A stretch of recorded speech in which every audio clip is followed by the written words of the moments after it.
Desde prensamercosur.org presentamos nuestro programa radio podcast Enlace Iberoamericano, con base en España y Portugal y con el resto de la comunidad iberoamericana en la Unión Europea. Tendremos puentes de comunicación e integración con personas y temas de nuestro interés.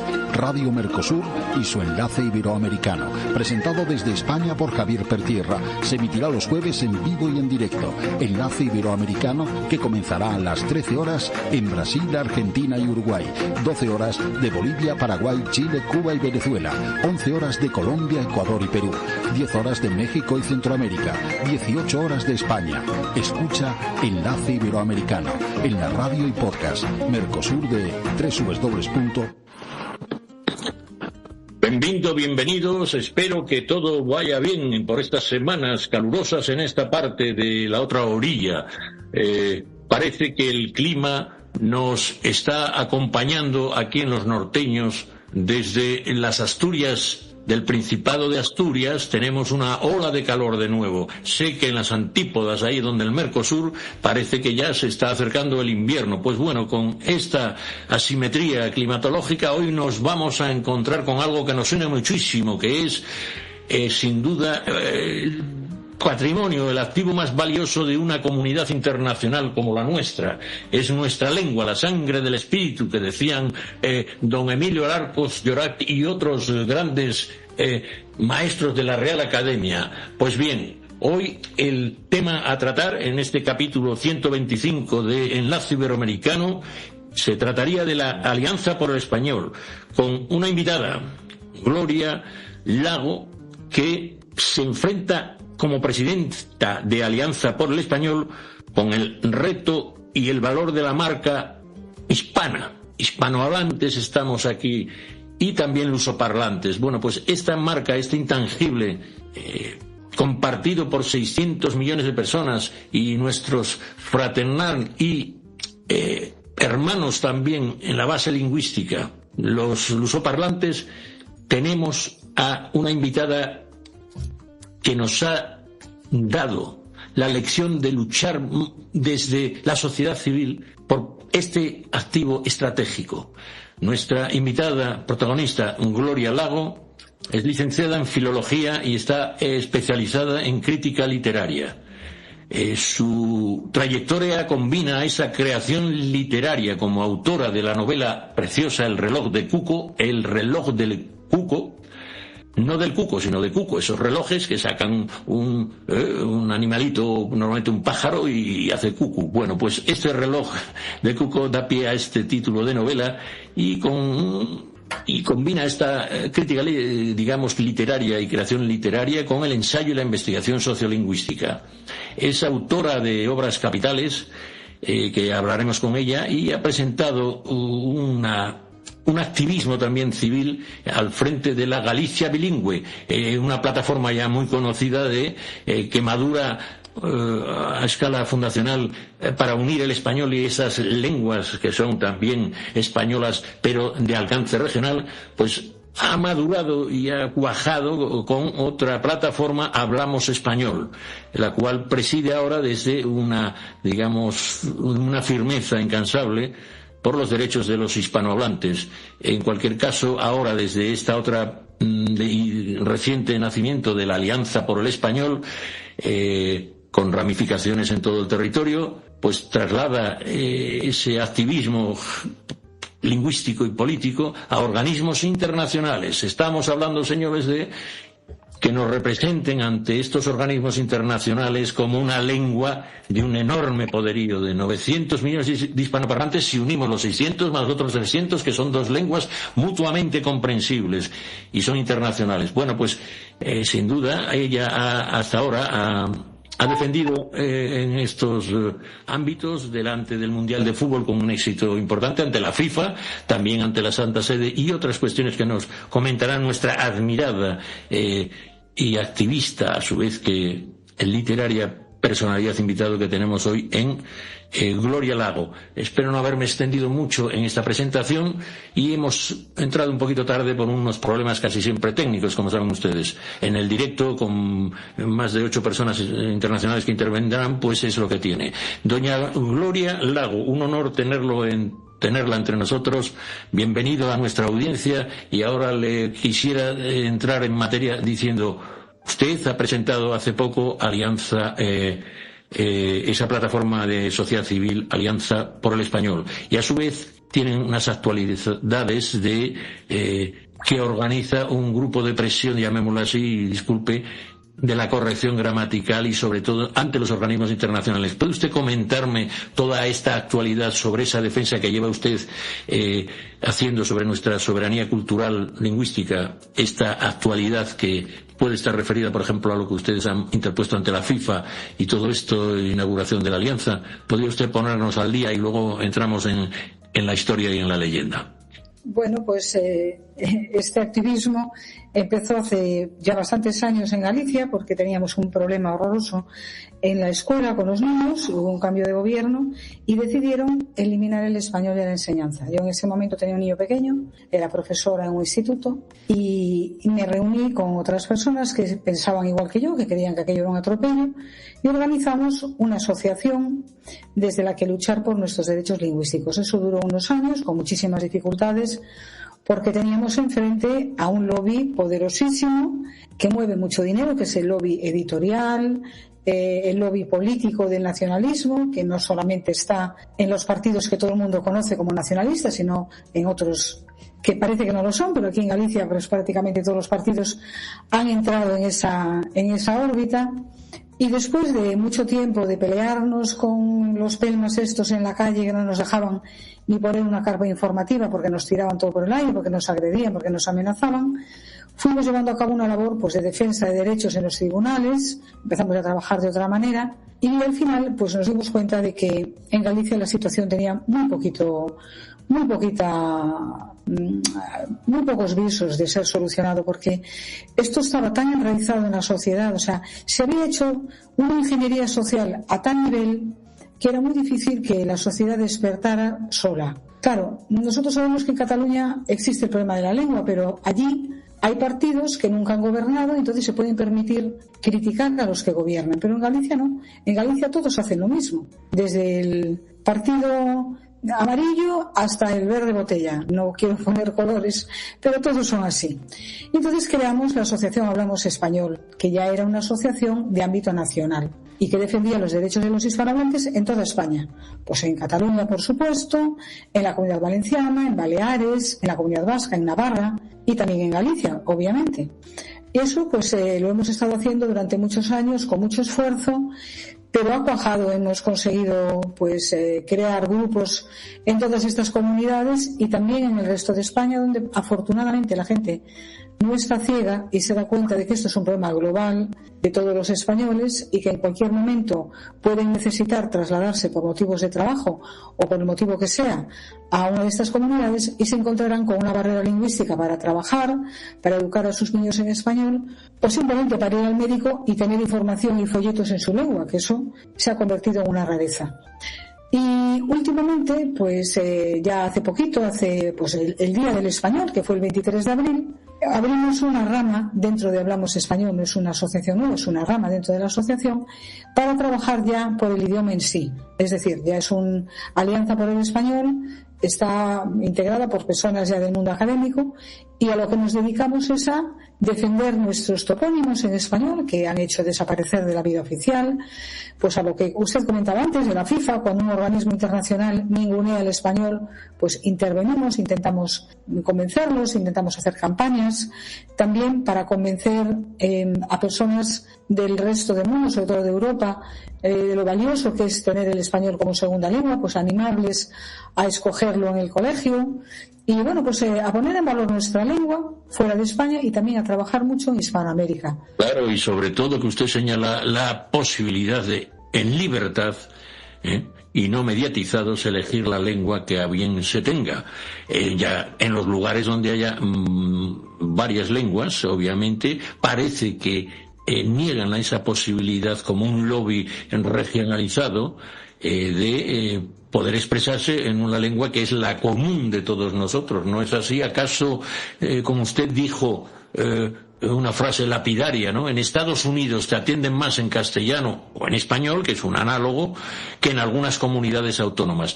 Yo creo que nuestra audiencia también debe ser consciente de que, actuando en libertad, de la misma manera que protegemos otras cuestiones, sí debemos de proteger lenguas minoritarias, pero no por ello tener que, como usted señala, que en un país se atienda más que aquí en comunidades autónomas porque obligan a una sola lengua. ¿No es esto un poquito el fondo y el trasfondo de su activismo? Sí, bueno, la verdad es que... La libertad, en definitiva, la libertad de elegir en qué te expresas, ¿no?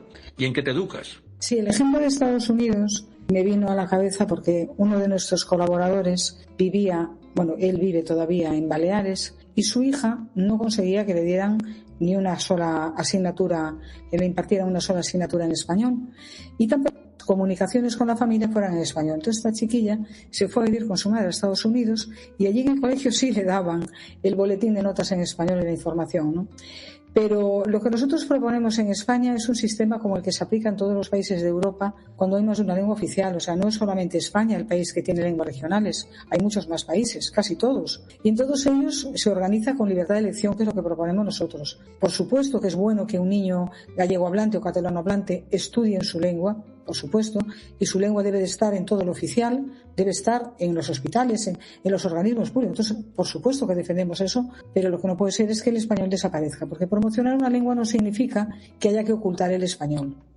Eso es algo que han aprendido en otros países y que en España, el discurso imperante es el del nacionalismo, pues parece que el español es una lengua que molesta, ¿no? Parece que le come espacio a las otras lenguas, cuando eso es un absurdo. Entonces, es perfectamente factible utilizar formatos bilingües en los organismos oficiales y que se deje elegir lengua en la enseñanza, por supuesto. Usted señala una sinrazón en la toponimia. Para que nuestros oyentes comprendan, toponimia significa el lugar que damos, el nombre que damos a los lugares y en qué formato lo damos, en qué lengua damos ese toponimia. Repito, topo es lugar, el nombre de los lugares, toponomos. Bien, este nombre de los lugares, en su obra El robo de los nombres de nuestros pueblos, usted analiza la eliminación de estos topónimos en español, en la cartografía oficial, etcétera.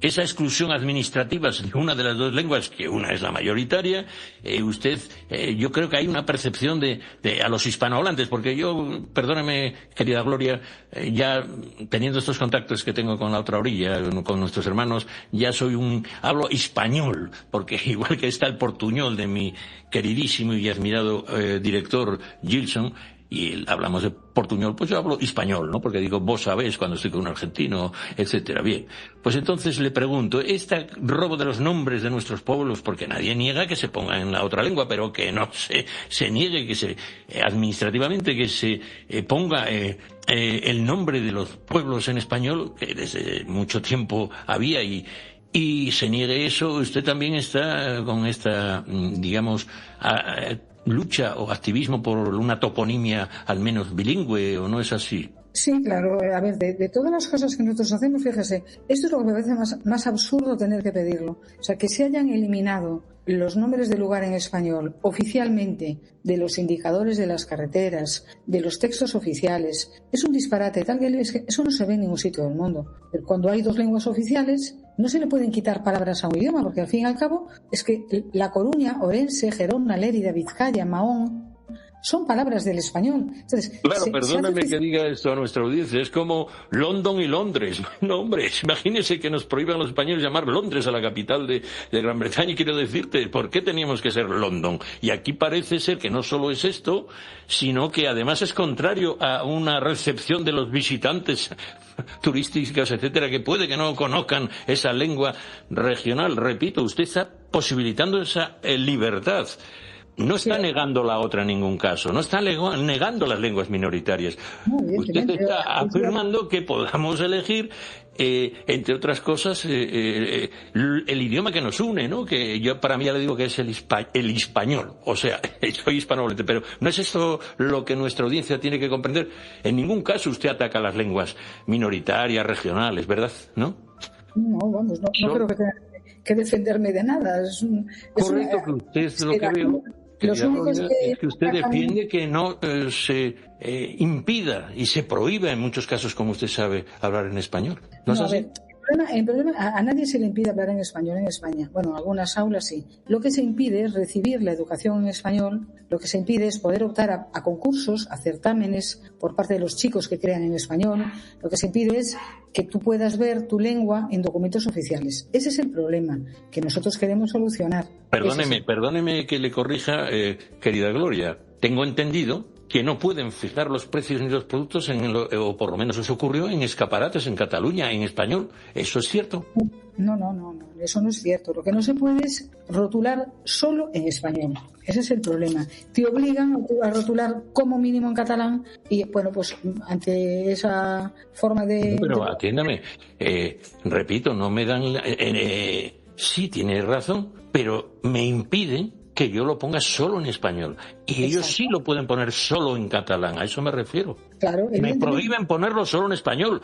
Eso está claro. Solo en español me lo prohíben poner, ¿no es así? ¿O estoy equivocado? No, es así, del mismo modo. Bueno. Pero no le están impidiendo que use el español.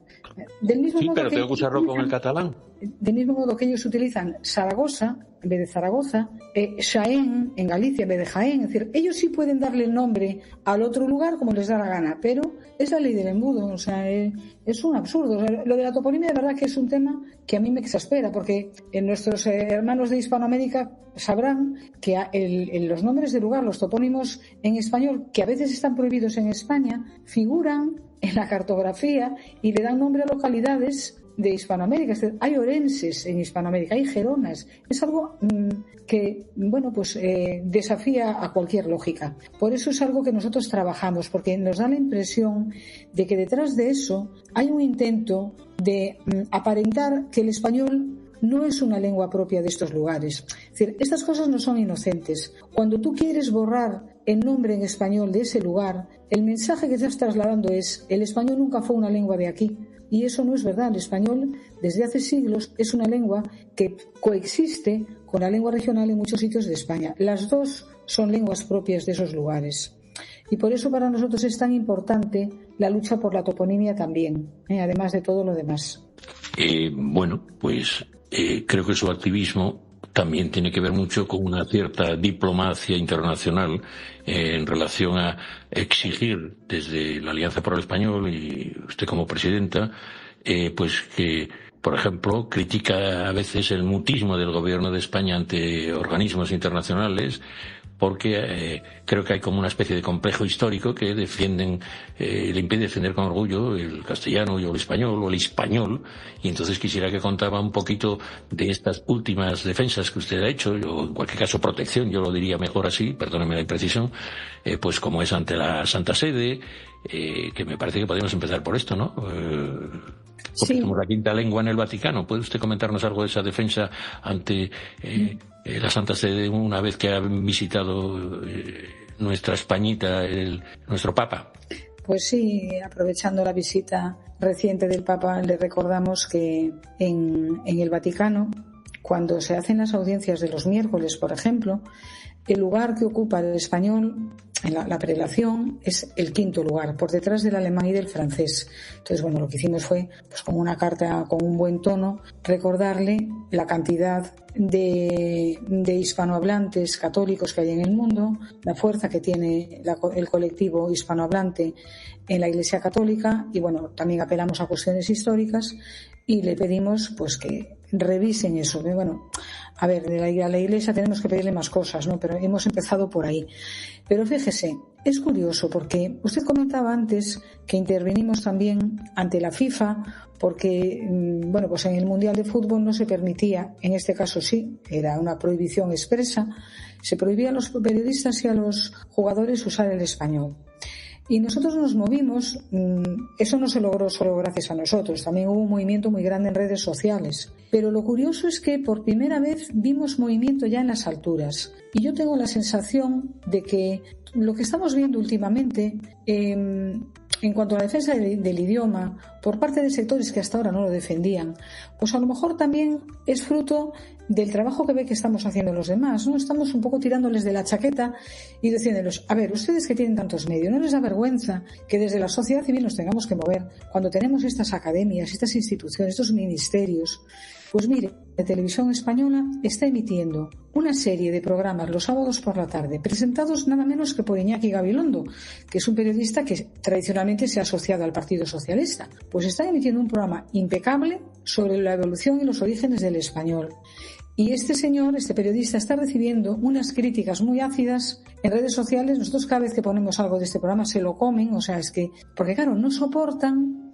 Cuando digo no soportan me refiero a los detractores del español. No soportan que alguien de la izquierda empiece ya a moverse y a sacar la bandera del español también. Entonces, bueno, yo veo ahí un movimiento muy interesante y me alegra un montón que personas que hasta ahora pues no se habían pronunciado se empiecen a pronunciar.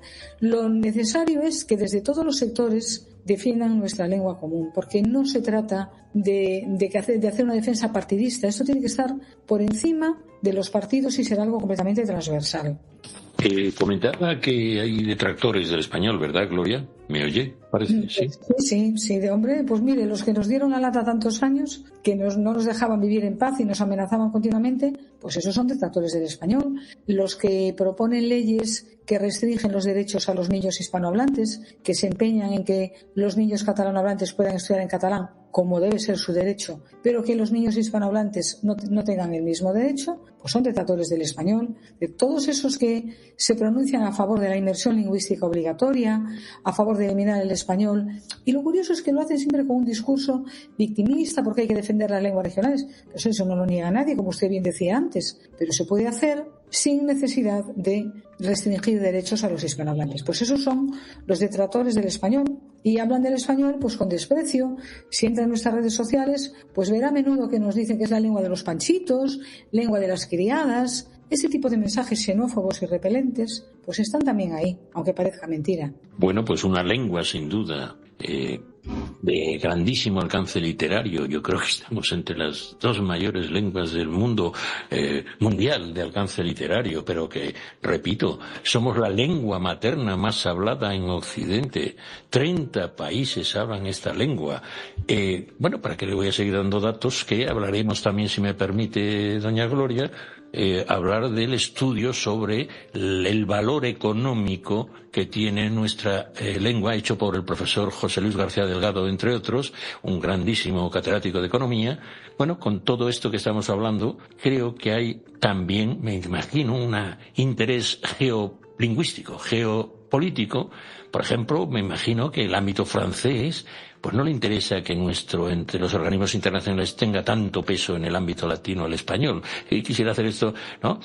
También en torno a España esta especie de balcanización radical lingüística, cuando España, que yo sepa, incluso ya históricamente ha defendido lenguas de comunidades originarias que también hablamos de esto. Me imagino que en el ámbito del Only English estadounidense tampoco, que tienen miedo a ese bilingüismo tan necesario que tiene esas dos almas, creo, de origen en Estados Unidos, pues hay muchas quiebras de lo que debe ser respetar a una lengua de tal magnitud. Y entonces yo le quería decir, usted dentro de esos, llamémosle, luego hablamos de la valoración económica, de los enemigos de la lengua, de los hispanohablantes en definitiva, ¿no? Y teniendo en cuenta que, a mi entender, tenemos una de las culturas, sobre todo humanistas, más importantes de Occidente, ¿podría señalarnos estos ámbitos internacionales que usted nota que más son detractores de esta grandísima lengua hablada por 600 millones y que también incluyen, cuando atacan a esta lengua, a la otra, a la iberofonía,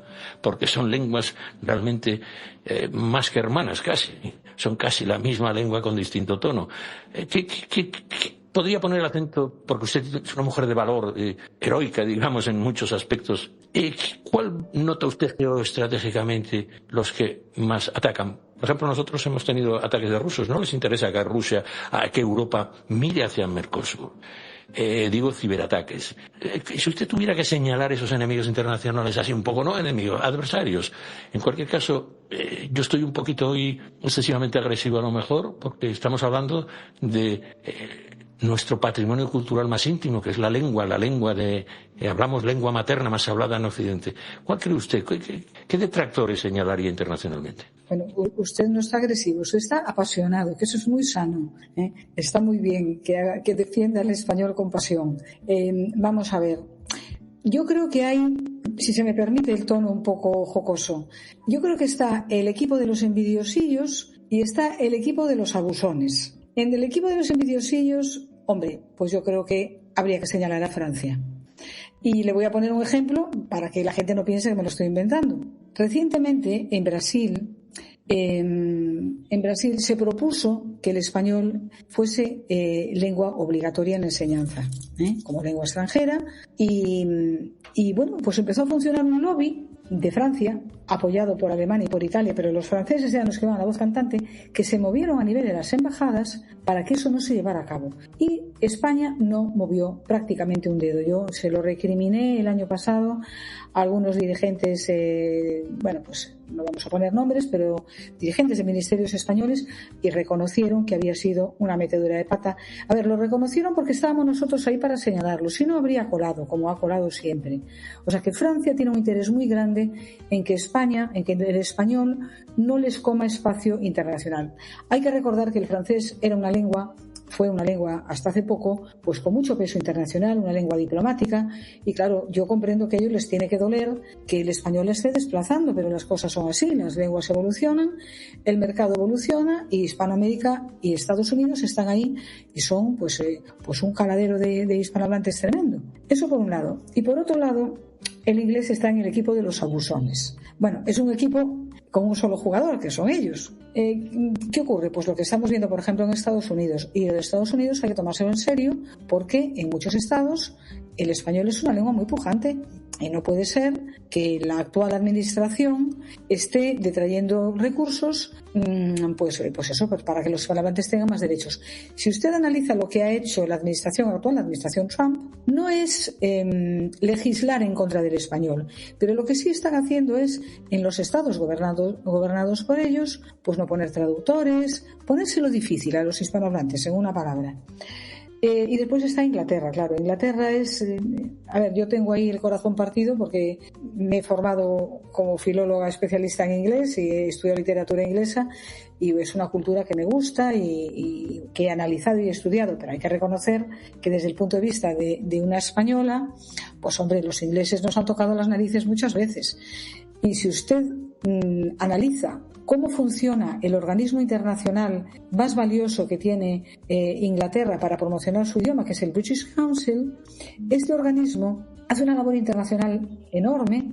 Le diré que quien más gasta es la Alianza Francesa, más que el British Council, pero ellos han diseñado una estrategia internacional muy curiosa y muy inteligente. Lo que han dicho es: queremos que el inglés no sea una segunda lengua para las personas extranjeras, que sea una lengua suya, y vamos a permitir que la hablen con errores. No nos vamos a empeñar en que gramaticalmente sea muy correcto su inglés. Es decir, ellos lo que quieren es que el inglés se convierta en la lengua franca, no solo porque sea una lengua que se utilice como herramienta para hacer negocios, no, quieren que la gente la interiorice como suya.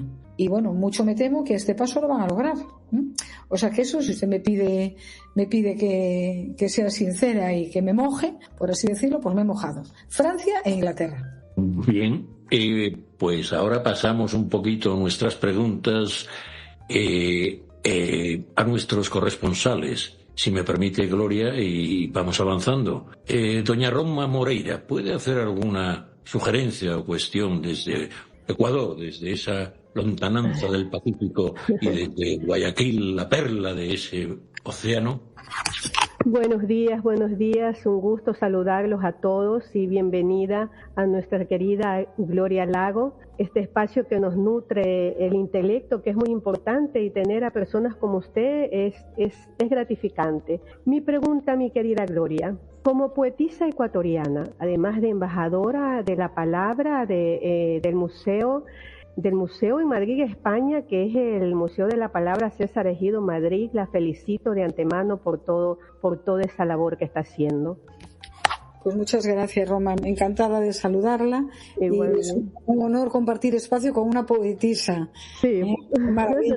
Muchísimas gracias. Como poetisa ecuatoriana entiendo la palabra como nuestra primera patria. Desde su experiencia como escritora de ficción, ¿cómo podemos los creadores estéticos defender la soberanía del español frente a esta uniformidad global? Esa es mi pregunta y bienvenida de nuevo y mucho gusto.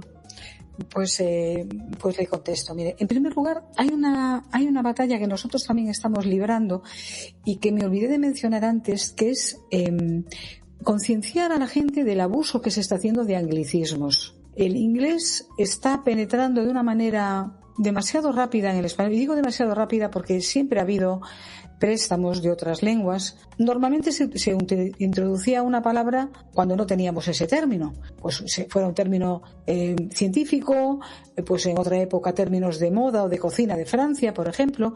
Pero lo que está sucediendo ahora en el inglés es muy exagerado.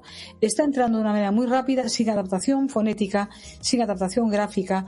Y yo creo que el español puede llegar a perder una gran parte de su léxico que los escritores necesitamos, y más usted que es poetisa, que tiene que precisar mucho, casi con un bisturí, elegir el adjetivo, pues nos podemos encontrar con que dentro de no muchos años nuestros jóvenes tengan una pobreza léxica enorme que, bueno, pues empobrezca también nuestra maravillosa literatura en español. Y después, pues le propondría, pues podemos, si el señor Javier Pertierra nos lo permite, podemos después contactar. Yo creo que sería interesante estar más unidos y en contacto los creadores de ambos lados del océano. Yo creo que es importante que haya canales y cauces de encuentro para los creadores de literatura en Hispanoamérica y también en España. No sé qué le parece, Roma. Encantada y voy a hacer un preámbulo rapidito. Tengo un libro que se llama, es una interrogante que se llama Somos Idiotas, y este libro en español totalmente está siendo utilizado en Alejandría, Egipto, para educar a los estudiantes que quieren aprender español.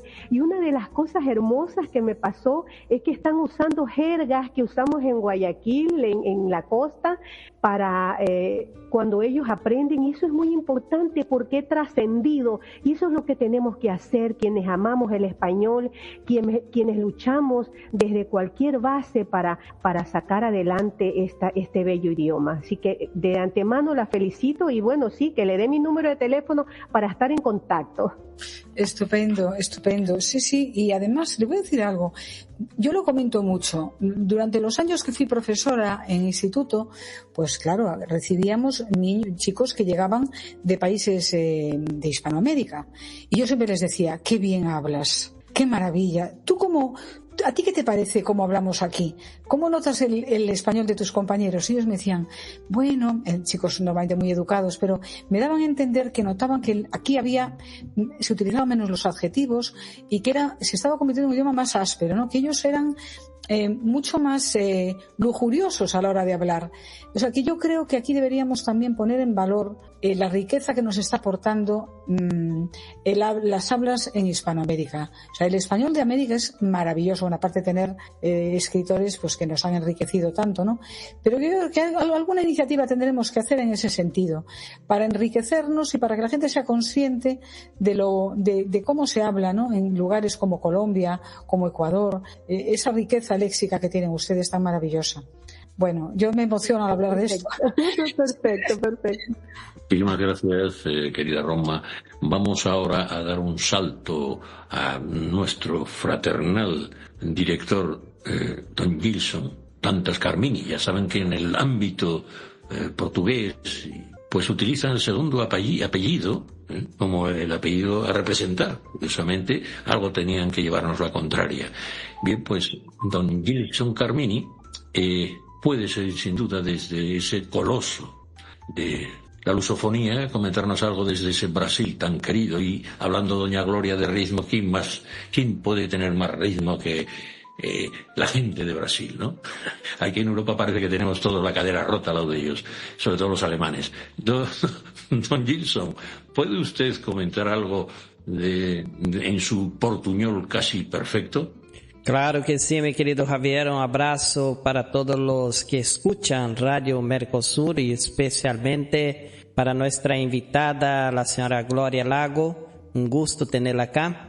Y bueno, tenemos varias preguntas, ¿no? Desde acá de Iberoamérica, digamos así, porque se junta el luso parlante que hace la conjunción de los 12 idiomas más discriminados del mundo, ¿no? Que tiene mayor número de parlantes, pero son olvidados, ¿no? Prueba de eso es la propia casa de ustedes, la Unión Europea, que ahora hemos estado haciendo trámites y solo sale en inglés y francés y alemán, mientras que el portugués y el español son retirados de la plataforma, solamente en algunas páginas se encuentra. Entonces, yo creo que hay que luchar por eso.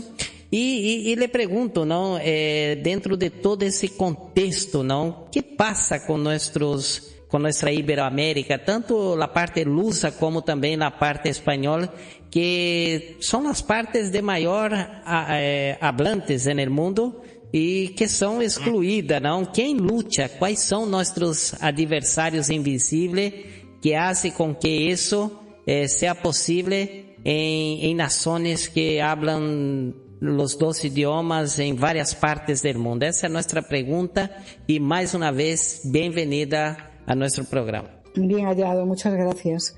Sí, lo que menciona usted de la Unión Europea tiene toda la razón. En la Unión Europea diferencia entre lenguas oficiales y lenguas de trabajo. Las lenguas que usted menciona están clasificadas, están catalogadas como lenguas de trabajo y por lo tanto tienen más importancia que las lenguas oficiales, como el español y el portugués.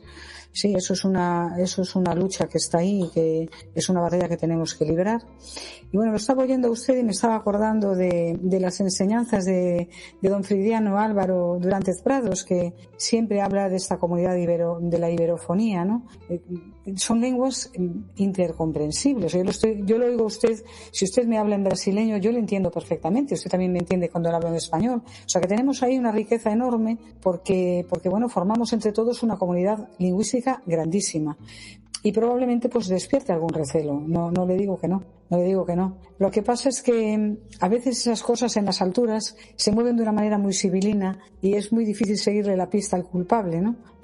Solo de vez en cuando lo intuimos. Muchas gracias. De nada. Pues sí, usted conoce a Huntington, el famoso autor de Quiénes somos y de la lucha o los contrastes civilizatorios, y ya Huntington, desde el ámbito norteamericano, pero en general, pues tiene miedo al Spanglish. Sin embargo, hoy tenemos a secretario de Estado Marco Rubio, de origen cubano, hispano-cubano, y creo que estos miedos deben de ser diluidos, y corríjame, Gloria, porque compartimos una misma matriz de valores, de defensa de la libertad, hasta nuestro Quijote. Uh-huh. En la mano de Cervantes señalaba que por la libertad y la dignidad y el honor debe defenderse, incluso jugando la propia vida. Esos valores esenciales, ese software cultural, ese sistema operativo de nuestro occidente, creo que debe de ser considerado desde dentro de Estados Unidos, y ahora le hago la pregunta, pues que dentro de poco celebramos el 250 aniversario de esa independencia de las 13 colonias que luego crecieron hacia todo el territorio que entonces era hispano. Bueno, pues señalo aquí que hasta qué punto debemos hacer un esfuerzo enorme porque la minoría mayoritaria en ese imperio, llamémosle ahora, que se comenta, ¿no?, del siglo XX, ese imperio americano, somos la minoría mayoritaria y sobre todo hay muchísimos hermanos mexicanos, puertorriqueños, colombianos, venezolanos. ¿No cree usted que ahí puede que sea el frente, la vanguardia de su activismo muy útil en la Alianza por el Español y que tengamos aliados incluso dentro, porque incluso Huntington se asustaba un poco por si el español conquistaba instituciones americanas. Y estoy convencido de que si hoy levantara la cabeza una persona, repito, que admiro muchísimo el pensamiento de Huntington, creo que está muy de actualidad por lo que se refiere al ámbito cultural, que es lo que hace las grandes naciones como puede ser China. Bien, pues al grano, perdóname que me extiendo muchas veces, si viera que la soberanía americana pasan por las manos de un moreno católico llamado Marco Rubio, entendería que el futuro de los Estados Unidos y de Occidente no tiene que escribirse solo en inglés puritano. Pregunto, ¿acaso un bilingüismo con acento hispano no sería lo que salvaría a los rubios? Y que estos que salen del barco también somos los hispanos, con esas dos almas que tiene Estados Unidos. ¿No cree usted que ahí es donde debemos de tener el esfuerzo mayoritario? Porque sabe la dificultad de las 27 lenguas oficiales en Europa, etcétera.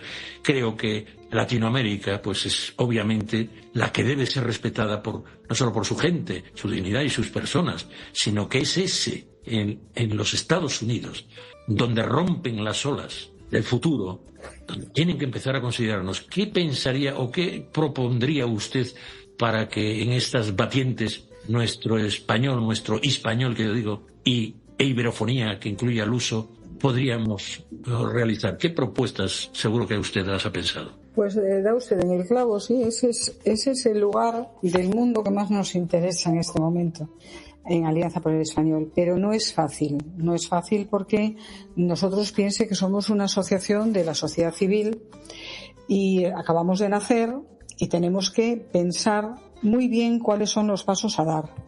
No nos podemos quemar, digamos, en la primera fase. Entonces, lo que estamos haciendo ahora es estudios, estamos analizando, estamos preparando proyectos y estamos buscando proyectos, algunos de ellos orientados precisamente a Estados Unidos. Para nosotros, ya le digo que es fundamental, pero no es sencillo. No vamos ahora a ponernos medallas y estrellas que no nos corresponden. Es muy difícil porque, como le decía, hay muchos intereses. Prueba de ello es, como le comentaba antes, la actitud que toma la administración Trump. La administración con el Partido Demócrata era mucho más proclive a abrir derechos a los hispanohablantes, pero aún así no dejaba de ser una lengua subsidiaria. Los estudios demográficos y sociolingüísticos indican que el español va a crecer de una manera enorme en Estados Unidos. Quizá la propia demografía nos haga el trabajo, pero hay que estar ahí para acompañarla. Es decir, cuando llegue un momento que sea innegable y que haya que oficializar de facto el español. Usted sabe que en Estados Unidos no hay lenguas oficiales, pero sí se le da una categoría al inglés porque es la lengua mayoritaria de la nación. Lo que nosotros queremos es que se respete y se traduzca ese número de hablantes de español en una presencia en las administraciones. Y eso, bueno, pues es un trabajo que tenemos por delante, apasionante. Se me ocurre una malicia. Pues dígamela, usted deme ideas. Sí, no, mire qué malicia. Efectivamente, Canadá sabe que tiene 2 lenguas oficiales. Ahí sí hay lenguas oficiales que lo lucharon los franceses. Curiosamente, con respecto a lo que tú dices de Estados Unidos, en los medios de comunicación que están más creciendo, porque hasta los propios angloparlantes o italoparlantes y tal les interesa hablar español porque tienen el mercado más grande. Excuso decirlo, ahora que se ha firmado Unión Europea-Mercosur, ese grandísimo acuerdo de 700 millones de personas, casi triplica el mercado norteamericano, si no unimos con Canadá, etcétera. Pues en Canadá ahora parece ser que casi la población hispanoparlante supera a la francesa, porque sí, la francesa está muy localizada, como usted sabe, en Quebec. Entonces la malicia es hasta qué punto podemos exigir una lengua oficial para una minoría que es mayoritaria también culturalmente en Canadá, y ahí sí que, al igual que la Constitución no contempla una lengua oficial en Estados Unidos, sí lo contemplan, y nosotros lo hemos realizado en los condados, en los county, etcétera. Entonces todavía hay mucho campo, tiene usted razón. Allí donde se contempla sobre todo administrativamente, en los condados, en los, digamos, municipios, ayuntamientos norteamericanos, se llaman condados, como usted sabe, ahí puede contemplarse eso también. Y en Canadá le digo esto, pero ahora vamos a pasar a el mayor país hispanoparlante, el gigante México, donde tenemos ahí en el Estadio Azteca toda la fiebre del fútbol. Don Roberto, que anda con la camiseta de México, de la CECA, la Meca de Veracruz, me parece, si no está en Ciudad de México. Don Roberto, desde la patria que mayor hispanos nos contemplan, 150 millones que hablan español en general, más los otros probablemente 20 o 30 en Estados Unidos. Don Roberto Ceballos, dígame lo que haya menester incluido, ¿qué opina en el fútbol, que hasta Paraguay ha ganado a Alemania, cuando decían, una anécdota, que el fútbol eran los que ganaban el fútbol eran 11 personas vestidas con pantalón corto y que normalmente eran alemanes. Pues Paraguay ha derrotado a ese coloso del fútbol. Dígame, que estoy muy contento por ello, y por México. ¿Qué opina usted de este mundo de los hispanoparlantes que tienen tan cerca a ese Estados Unidos? ¿Don Roberto Ceballos está por ahí presente? Pues debe estar viendo algún fútbol. Vamos a pasar a Colombia. Elizabeth Rondón. Claro, este programa dura mucho y tiene usted razón. A veces desconectan los corresponsales y yo no les aviso, porque esto es lo que tiene el directo. Doña Elizabeth, desde Colombia puede hacer la misma pregunta. Segunda patria más importante hablando español de Sudamérica. Comente usted algo, doña Elizabeth, por favor. Gracias, gracias. Desde la sucursal del cielo. Gracias, estimado director. Profesora Gloria, un saludo desde la sucursal del cielo. Definitivamente hoy hemos tenido un programa de lujo. Muchas gracias por estar acá, siempre bienvenida. Como psicóloga, sé perfectamente que la lengua materna es la matriz donde se configuran el pensamiento, la seguridad emocional y la identidad del individuo desde la infancia.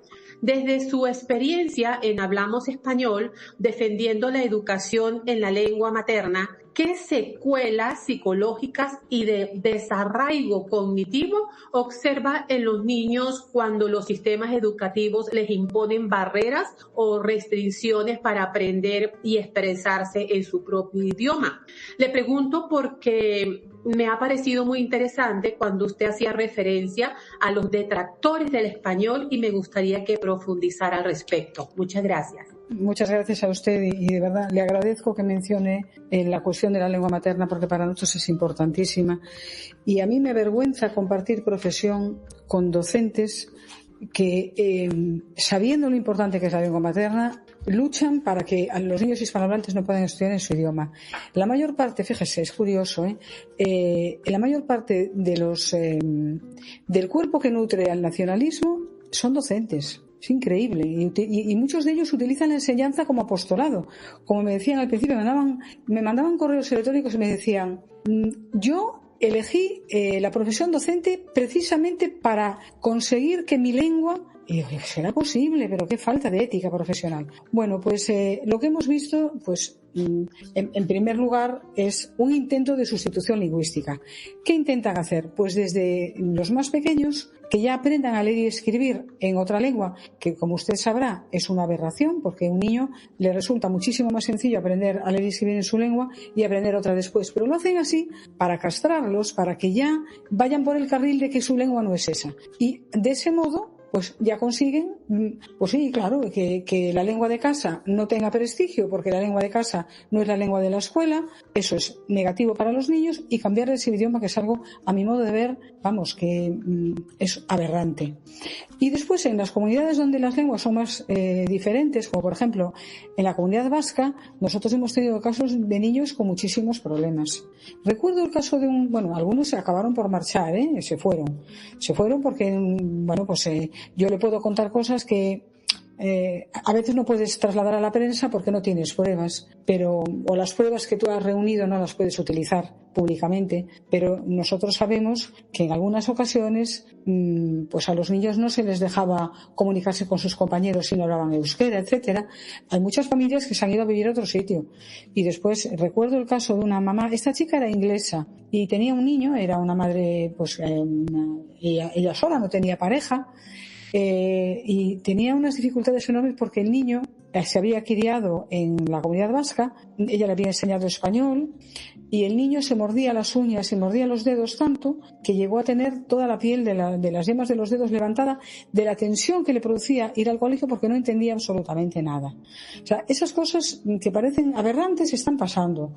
Nosotros tuvimos hace poco el caso de una familia con 2 niñas. Eran 2 niñas procedentes de un país de Hispanoamérica, hablaban español, en su país tenían muy buenas notas y claro, su rendimiento bajó completamente. ¿Por qué? Pues porque todas las asignaturas eran en euskera y no les ofrecían un colegio en español, aunque legalmente tenían ese derecho. Entonces las niñas lo pasaban fatal y la profesora le decía a sus compañeros que tenían que ayudarlas a hablar euskera y que por eso cuando les hablaran en español no les contestaran. O sea, este tipo de barbaridades para nosotros, no le digo que son el día a día, pero son por desgracia, bastante frecuentes.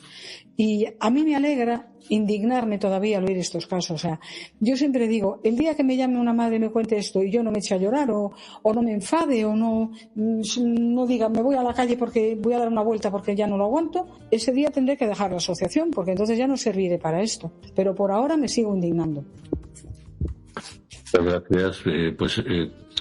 Desde esta Europa también plurilingüe, se me ocurre que María José Rodríguez Carvajal es siempre tan ilustrativa, porque además de que domina francés, inglés y bastante alemán y tiene 2 hijos multilingües, ella, que se criaron en Bruselas y pasó mucho tiempo, puede seguramente encarrilar el tema desde esta Unión Europea y cómo llevan esos idiomas, que hay muchos dialectos, ella nos puede hablar de estas cifras sin duda, para que comparemos un poquito este fundamentalismo lingüístico de algunas minorías en esta Españita plural y diversa.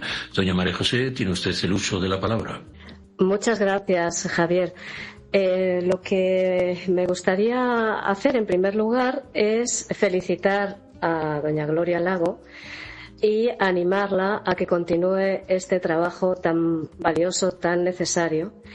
Y de paso también hacer un comentario. Yo estoy pensando durante todo el transcurso del programa en la audiencia americana, ¿no? ¿Qué estará pensando, ¿no?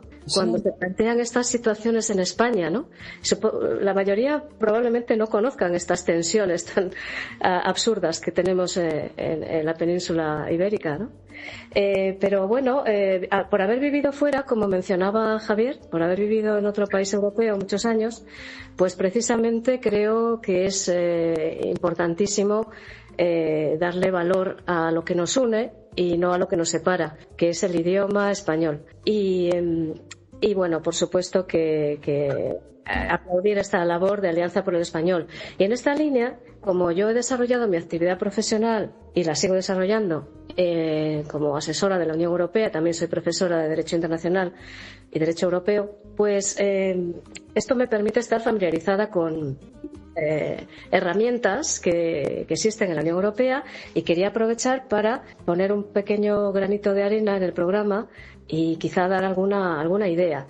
En la Unión Europea existen programas que pueden quizás ser útiles, porque si hablamos de sociedad civil, como es el caso, algunos programas van dirigidos justamente a que esta sociedad civil pueda tener los medios para hacer acciones que son de interés general, y yo creo que esta realmente lo merece. Y, por ejemplo, pues citar el programa Ciudadanía, Derechos y Valores de la Unión Europea, que bueno, pues todos los programas tienen sucesivas convocatorias que se van abriendo, y a ver, sería cuestión de conocer la oportunidad para presentar un proyecto de estas características. Y también hacer otro comentario. También hay un programa que es Europa Digital, y al hilo de esto mencionar que la inteligencia artificial quizá nos pueda salvar bastante de algún modo, ¿no? En este caso, porque afortunadamente el español es uno de los idiomas más digitalizados del mundo, y la inteligencia artificial es difícil que se pueda manejar pues en euskera o en catalán o en gallego, ¿no? En cambio, en español perfectamente podemos usar la inteligencia artificial. Entonces, bueno, pues con todo esto que tenemos sobre la mesa, esperemos ser sensatos, esperemos pues poner las cosas, darle sentido y unirnos todos, que es el leitmotiv de este enlace iberoamericano, unirnos todos los iberoamericanos y la iberofonía, y conseguir grandes cosas juntos. Y no quiero extenderme más, y le cedo la palabra, aunque no hay una pregunta concreta, pero simplemente una pequeña aportación. Así que nada, muchas gracias. Querría también, respaldando lo que tú señalas, pues es la tercera lengua más utilizada en Internet. Lo tengo aquí delante, acabo de buscarlo ya que me orientaste. Y la tercera lengua más utilizada en Internet y el ecosistema digital en español es en plataformas y redes sociales es la segunda lengua más utilizada en redes globales como YouTube, Facebook, X, LinkedIn. Y curiosamente es el segundo idioma más visitado en la Wikipedia. Por lo tanto, creo que sin duda el español, después del inglés obviamente, y este gran número y volumen de usuarios es lo que debemos de impulsar. Este programa es un claro exponente de lo que la tecnología con esta misma lengua podemos hacer, porque tenemos la base que es cultural y que también incluye jurídica, gastronómica, musical. Ahora le quería decir, doña Gloria, ¿hasta qué punto también es fácil que la emigración que está habiendo y la inversión de América Latina en Europa hará, porque hay muchísimos nacionales de Sudamérica, etcétera, que están viniendo a la Unión Europea en todas sus facetas y luego por el espacio en Schengen vienen legalmente porque tienen que cruzar un océano y es difícil hacerlo en patera. En cualquier caso, ¿hasta qué punto también eso no nos dará una ventana de oportunidad para que el español tenga una gran consideración en Europa y pueda ser una de la cuarta lengua oficial de trabajo de la Unión Europea? ¿Pueden ustedes aspirar desde la Alianza por el Español también a ese, digamos, activismo internacional? ¿Qué le parece? Sí, nosotros estamos muy interesados, por ejemplo, en que se elija el español como segunda lengua extranjera. Y en lo que se refiere, de hecho, hemos hecho ya algún sondeo en algún país, es algo que he hecho yo recientemente, y vemos que es una lengua que los alumnos aceptan con agrado. Es decir, yo creo que hay un campo ahí muy bueno para que nos movamos en ese sentido. Y en cuanto a la llegada de personas de Hispanoamérica, pues lo importante es hacerles entender la importancia que tiene transmitirles esa lengua a sus hijos y que siga siendo la lengua de la familia. Si eso se consigue, pues probablemente podría haber algunos cambios en las políticas lingüísticas de Europa, pero sobre todo eso, despertar o reafirmar el valor de tener una lengua como el español en la familia, ¿no?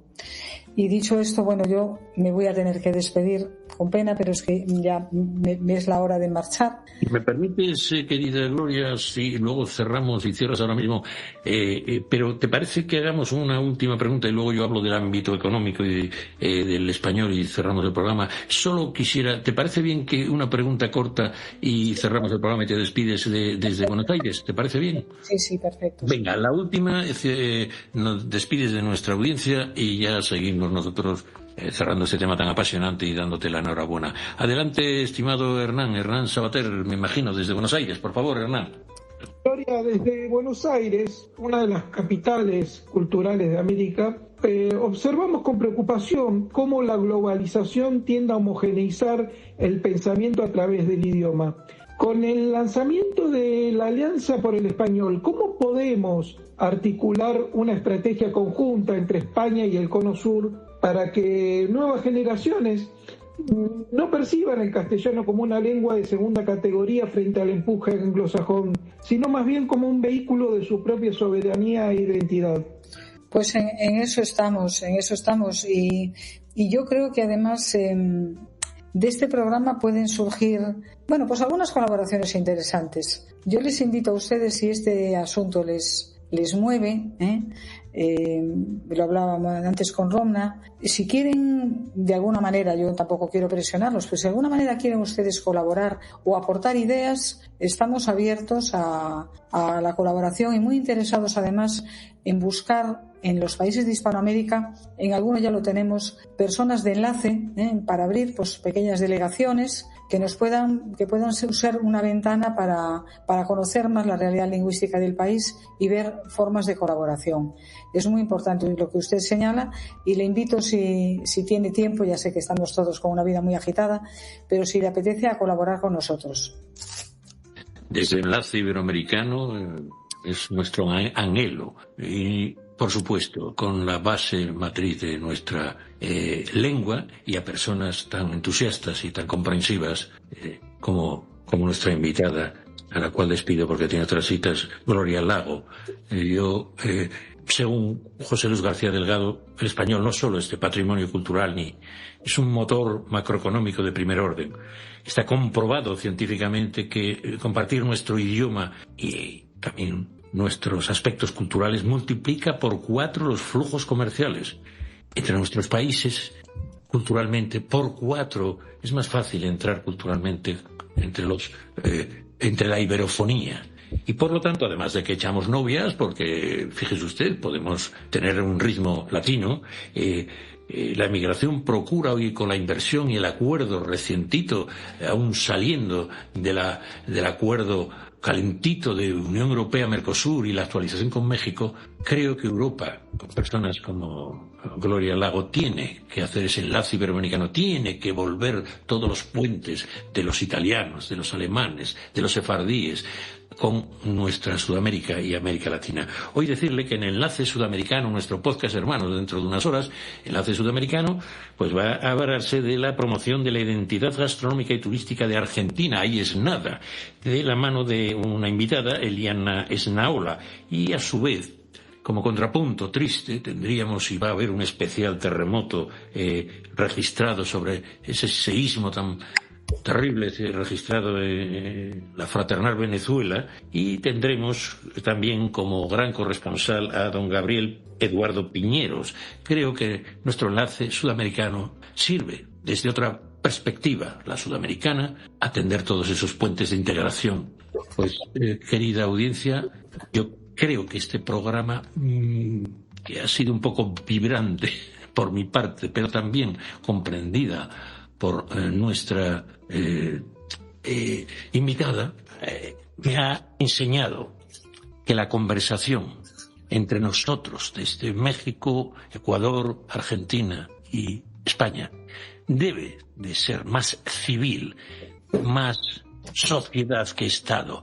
Nuestras instituciones tradicionales, como la red de academias, el Instituto Cervantes, los ministerios de Exterior y toda la democracia burocrática, llamémosla, y se olvida de que ahora la sociedad civil tenemos que demostrar, como lo hace nuestra invitada protagonista, Gloria, tenemos que estar dispuestos a ser el portador de nuestra propia soberanía cultural.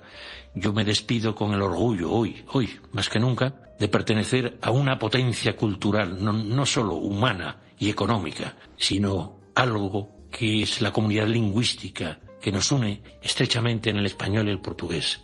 Y también una enorme consideración, y ella me lo dijo, a las otras lenguas que van de todas las comunidades originarias e indígenas a nuestros ámbitos regionales. Es el español el que nos abraza a todos en esta diversidad. Ella, como universitaria y maestra y profesora, sabe que la unidad en la diversidad es lo que nos hará muy fuertes. Somos 900 millones de almas culturales unidas por una misma raíz y un destino que tiene que ser compartido en este escenario global, porque tenemos mucho que aportar. Muchas gracias por habernos acompañado, y sobre todo a nuestra protagonista Gloria, y también a nuestros corresponsales. Y en esta edición de Enlace Iberoamericano, mantengan el orgullo y digan: ¡viva Iberoamérica, carajo! Ate logo, ata sempre, mi asenti.